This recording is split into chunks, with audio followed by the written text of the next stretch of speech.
Daniel was my younger brother, but truth be told, he always felt larger than life. He had this fire in him, the kind that made you believe he could bend the world to his will. Our parents adored him. My father called him the fearless one. My mother, she used to say God sprinkled extra blessings on Daniel the day he was born. I never resented him for it. Some brothers compete, fight over who shines brighter, but not us. I was proud. Proud that he carried our family name like a banner. Proud that he dared to dream as wildly as he did. If anything, I admired him. He was everything I wished I had been. When he met Megan, I noticed the shift immediately. He spoke her name the way a starving man talks about food. Megan this, Megan that. I laughed it off at first, told him it sounded like he'd been bewitched. And maybe he had. Megan was beautiful. Not the ordinary, she's pretty, kind of beautiful. No, her beauty was commanding, calculated. She didn't just walk into a room, she claimed it.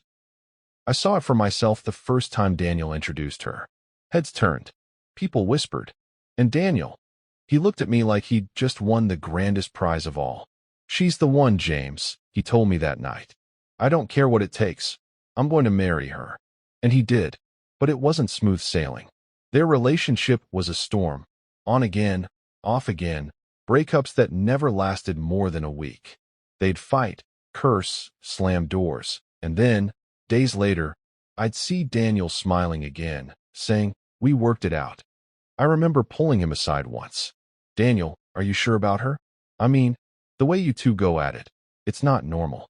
He just smiled, shaking his head. "Love isn't normal, James. It's not supposed to be easy." At the time, I thought he was just being young and romantic. But now, I think he was convincing himself. Still, when the wedding came, he looked happier than I'd ever seen him. The way he stared at Megan as she walked down the aisle. It was as if the rest of us didn't exist. And for a while, everything looked perfect. Daniel thrived at work. Promotions rolled in. His paycheck doubled, then tripled. He bought a house that could have been on a magazine cover. When I visited, I saw the pride in his eyes as he showed me the marble countertops, the leather sofas, the brand new car in the driveway. And beside him was Megan, always dressed flawlessly, smiling like she'd been born for the role of wife to a rising star. But behind those smiles, cracks began to show. Sometimes I'd catch the way Megan sighed when Daniel talked about his long hours at work, or the way she scrolled endlessly on her phone when he wasn't looking. Once, during a family gathering, I noticed her slip outside to take a call. When she came back in, her lipstick was smudged, her smile forced. I tried to bury those thoughts. I told myself I was overprotective, maybe even paranoid. But something about her never sat right with me. Daniel, though? He was blind. Blinded by love, by pride, by the idea that Megan was proof he had conquered the world. He forgave every argument. He brushed aside every red flag. And maybe I should have said more. Maybe I should have pushed harder. But how do you tell your brother, the man who is everything, that the woman he treasures might be the very thing that destroys him? So I stayed quiet. I told myself he was happy. That was enough. But deep inside, something unsettled me. I can't explain it, but there was a heaviness in my chest whenever I thought about them, like a storm cloud hanging low, waiting to burst.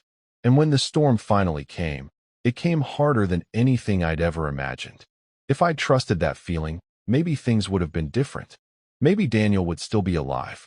The night Megan called me, something inside me shifted. It wasn't just worry, it was dread, a heaviness that sat on my chest like a stone. Daniel wasn't the type to just vanish. He was the responsible one, the dependable one. If he couldn't make it home, he would have called. Always. But 2 days? 2 days of silence? That wasn't Daniel. I remember gripping the phone tighter, forcing myself to stay calm. "Megan, why wait 2 days to tell me?" I asked. Her voice cracked. I thought he'd come back. I didn't want to overreact. Overreact? My brother missing for 48 hours, and she thought it was an overreaction? Still, I swallowed my anger. This wasn't about her. It was about Daniel. The police got involved quickly. They searched his office, spoke to his colleagues. His car was still parked in the company garage. His phone was found in the glove compartment. That was the first time I felt my stomach truly turn. Daniel never left his phone behind. When the officers asked Megan about his state of mind, she painted a picture I didn't recognize. She said he'd been distant, moody, like maybe he wanted space from the marriage. I listened from the corner of the room, my fists clenched so tight my knuckles whitened. Distant? From me? Maybe. Yes, I noticed he hadn't called as often lately. But from her? That didn't sound right. And yet, something about her tone was rehearsed, like she'd been waiting for someone to ask those exact questions.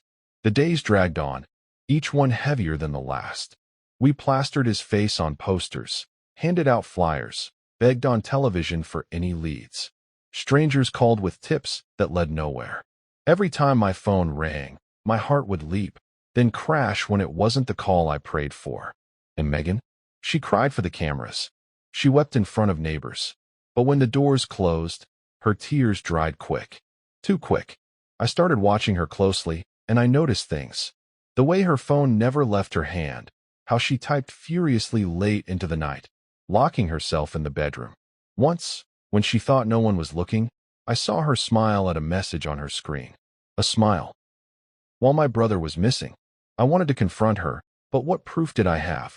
Nothing but a gnawing feeling in my gut. Weeks passed. The hope that Daniel was alive grew thinner with each sunrise. I stopped sleeping. I stopped eating.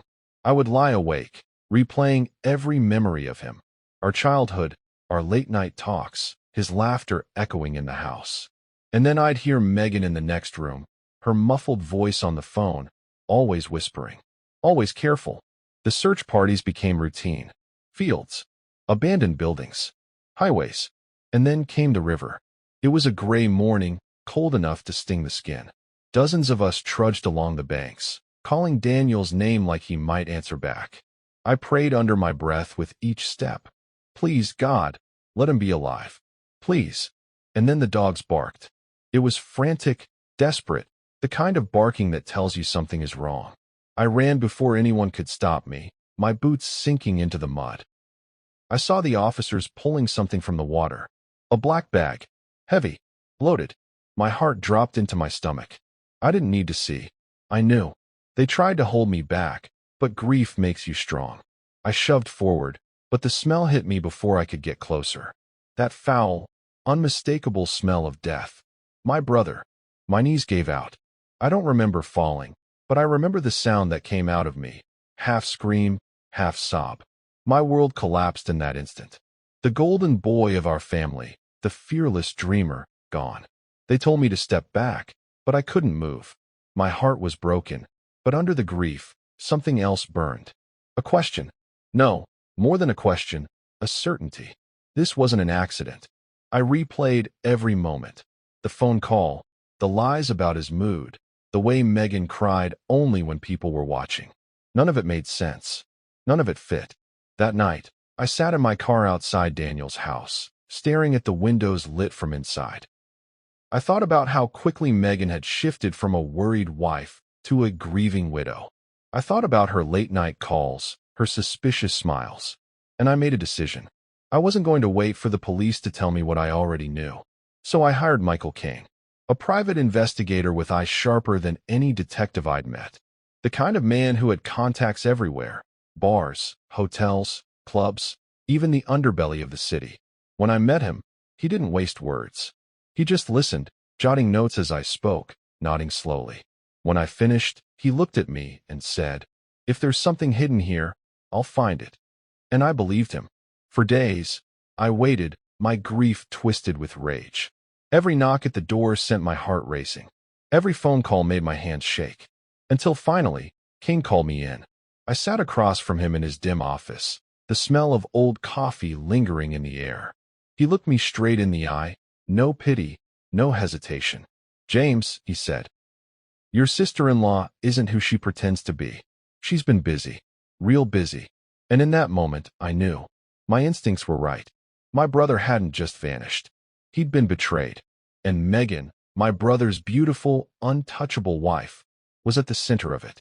The night Michael Kane told me everything, I couldn't sleep. I sat in my car for hours, staring at the empty streets, feeling my insides boil. I wanted to scream. I wanted to drive to Megan's house, drag her out by the hair, and make her tell me, "Why, Daniel? Why him, when he gave her everything? But Kane's words echoed in my head. Don't be reckless. Let me finish the work. If you go at her head on, you'll tip her off. She'll cover her tracks, and Daniel's death will stay unsolved. So I waited. I forced myself to wait, though every bone in my body ached for action. Days turned into weeks, and Kane kept me updated. Piece by piece, the puzzle came together. Bank records, hidden phone calls, a burner account she used to pay one of her minions, Kane's word. He tracked the man down, a washed-up thug who would do anything for quick cash. A man who had already disappeared. The cops didn't know about him yet, but Kane was threading the needle. And then, one morning, the breakthrough came. Kane called me, his voice sharp, urgent. James, we've got her. We've got it all. I sat up, gripping the phone like it was my lifeline. What do you mean? My source pulled call logs. Megan spoke with her lover the night before Daniel vanished. Long conversation. Then 2 days later, she messaged him. It's done. Soon, we can start fresh. I went cold. That was it. That was the nail in the coffin. But Kane wasn't done. Here's the kicker. Her lover cracked. The police have him in custody now. He spilled everything. Said Megan wanted Daniel gone. That she made promises. That she set it up. I froze in place, my heart racing. After all this time, finally, the truth wasn't just whispered in shadows. It was coming into the light. That evening, I got the call I'd been waiting for. The police were moving in on Megan. I drove down to the station, adrenaline pumping. I wasn't family enough to sit in on the interrogation, but King got me a peek at what mattered. Through the glass, I saw her. Megan. She didn't look like the grieving widow she'd played in the early days. She didn't look fragile or broken. She looked composed, almost smug, as though she thought she'd walk out of there with a new story wrapped around her like a silk dress. The detectives pressed her, and at first, she denied everything. She cried, sniffled, wiped her eyes like an actress trying to earn applause. But then the mask slipped. I'll never forget the way her voice changed. Cold, detached. I didn't love Daniel, she said. He ruined my life. My dreams. Do you understand? I was supposed to be a model. I was supposed to travel, live, shine. But he chained me. He made me a stay-at-home wife. He smothered me. I wasn't alive anymore. Her words stabbed through me like glass. I wanted to tear through that glass wall and scream at her. Ruined your life? He built your life. He gave you everything. But she wasn't finished. She leaned forward, her face pale and venomous. Yes, I had a lover. But I ended things. He was obsessed. He couldn't let go. He killed Daniel because he couldn't stand me going back to my husband. I didn't plan it. I didn't want this. Don't you see? Daniel was abusive, controlling. I was a victim, not a villain. Her voice cracked, and she put on the tears again, as though that erased what she'd just admitted. I pressed my hand against the glass, shaking with fury. She was rewriting Daniel's memory, twisting him into a monster to save her own skin. And for a moment, just a moment, I feared the detectives might actually buy it. But then came the part that broke her. The lead detective leaned back, calm as ice. That's an interesting story, Megan. But there's just one problem. Your lover already confessed. He told us everything. The meetings, the promises, the money, the plan. He didn't kill Daniel out of jealousy. He killed him because you asked him to. I'll never forget her face in that moment. The mask shattered. The tears dried. Her mouth opened, then closed again, like a fish out of water. She was caught. For the first time since Daniel went missing, I felt a flicker of peace. Not relief. No, that wouldn't come. Not joy. I would never feel joy about this again. But peace. Because she couldn't hide anymore. They cuffed her right there in that room. She shouted, kicked, screamed. Called Daniel a tyrant. Called me a fool. Said we'd regret this. But I didn't hear all of it. My ears rang, my vision blurred, my heart pounded. I only heard one thing. Justice was finally moving. As they dragged her away, I whispered to myself, we're not done, Daniel. Not yet. This is just the beginning. Because arrest or no arrest, Megan hadn't suffered. Not truly. Not the way Daniel had suffered in those last moments. Betrayed by the woman he trusted most. No, her reckoning was still to come, and I was going to make sure of it. I didn't sleep the night after the police confirmed Megan's arrest. You would think I would have collapsed with relief, that after weeks of walking through hell with Daniel's ghost at my side, I'd finally close my eyes and drift. But no, my mind was too loud.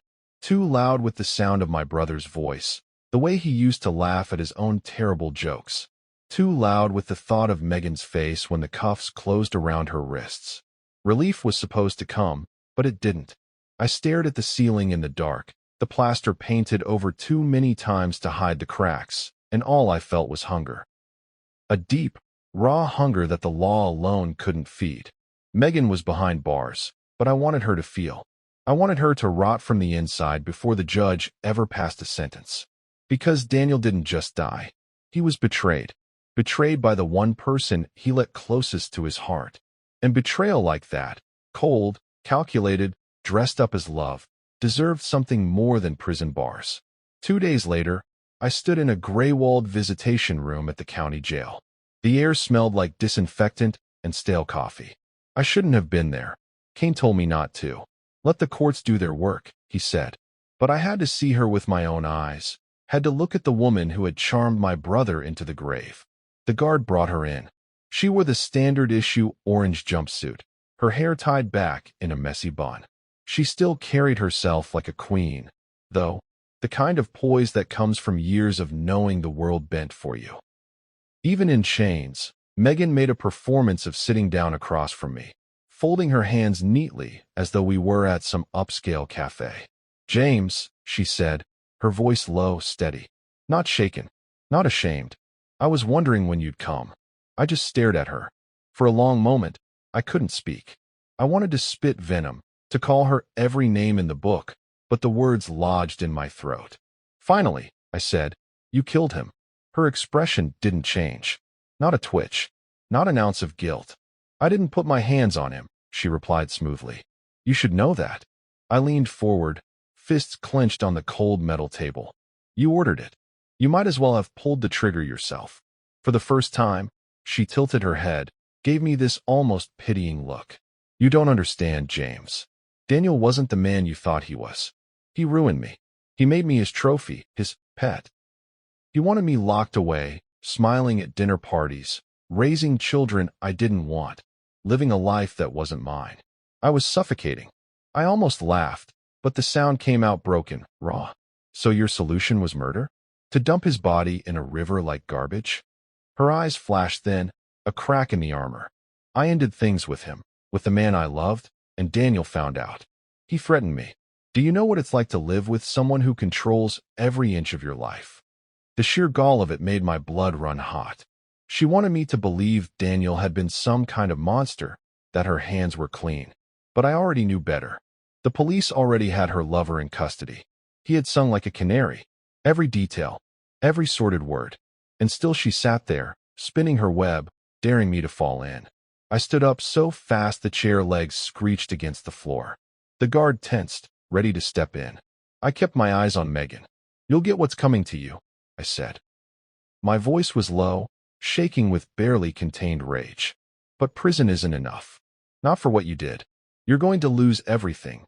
Your name, your friends, your lover. When I'm done, you'll wish they had thrown you in the deepest hole and forgotten you." Her smile faltered. Just a little. That was enough for now. When I told Kane what I'd done, he just shook his head. "You shouldn't have gone, James. Women like her. She'll twist your words, make herself the victim. You can't play her game." "I'm not playing," I said. My voice was steady, colder than I'd ever heard it myself. "I'm ending it." Kane didn't argue after that. He'd been an investigator too long to waste time with warnings once a man made up his mind. Instead, he asked the only question that mattered. "How far are you willing to go?" I thought of Daniel's laugh. His ambition. The way he used to say we're unstoppable, James. I thought of that black body bag on the riverbank. As far as it takes. It started small. Quiet. Megan's world was built on appearances, glamour, reputation, the illusion of perfection. I tore into that first. Kane had contacts everywhere. Banks, tabloids, the kind of people who thrive on scandal. With a few well-placed calls and a carefully leaked document or two, whispers began to spread. Megan wasn't the grieving widow everyone thought she was. She was the manipulator, the cheat, the black widow who'd bled Daniel dry. Her modeling contracts? Suspended. Her so-called friends? Faded overnight. Nobody wants to sip champagne with a suspected murderer. I remember scrolling through social media late one night, reading comments on a gossip site. The same people who used to gush about her beauty now called her a fraud, a snake, a killer hiding behind mascara and designer dresses. And I didn't feel bad. Not one bit. 2 weeks before the trial, I went back to see her. This time, she looked different. Still poised, but there were cracks now. Dark circles under her eyes. A tension in her jaw she couldn't hide. She tried to start first. "James, I heard about my accounts being frozen. Was that your doing?" I just smiled, leaning back in my chair. "You're alone now, Megan. The man you betrayed Daniel for? He's in a cell not far from here. He confessed everything. He begged for a lighter sentence. Threw you under the bus so fast, I almost felt sorry for you." Her face blanched, but she tried to cover it with a laugh. "He'll never say that in court. He loves me." I leaned forward. "He loved the idea of you. Now he loves survival more." Her mask slipped thin. For the first time, I saw panic in her eyes. That moment, watching her facade crumble, it wasn't joy I felt. It was something darker. A satisfaction so deep it scared me. "You took Daniel from me," I said softly. "So I'm taking everything from you, piece by piece." The courtroom was packed the day the trial began. Cameras, reporters, people craning their necks just to catch a glimpse of Megan West, the widow who wore mourning black while plotting her husband's death. I sat in the front row, my hands folded, my jaw tight. Megan walked in with her lawyers, head high, but I could see the tremor in her hands. She looked for me once, quick, almost reflexive. I didn't look away. The prosecution laid out everything. The affairs, the promises, the plan to stage Daniel's death as an accident. And then, the final nail, her lover's testimony. He told them how she whispered promises in his ear, how she cried and begged him to be patient while she got rid of Daniel, how she said once Daniel was gone, they'd have everything. Megan tried to deny it, of course. She claimed he acted alone, that she had ended things, that Daniel was abusive, controlling. She played the victim with trembling lips and damp eyes. But the jury wasn't fooled. Neither was I. When the guilty verdict was read life without possibility of a parole, Megan didn't cry. She didn't scream.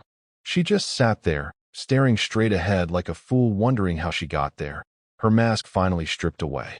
I wish I could say I felt closure. That seeing her led away in shackles filled the hollow place Daniel's death left in me. But grief isn't so simple. Revenge doesn't resurrect the dead. That night, I poured a glass of whiskey and sat by the window, staring out into the darkness.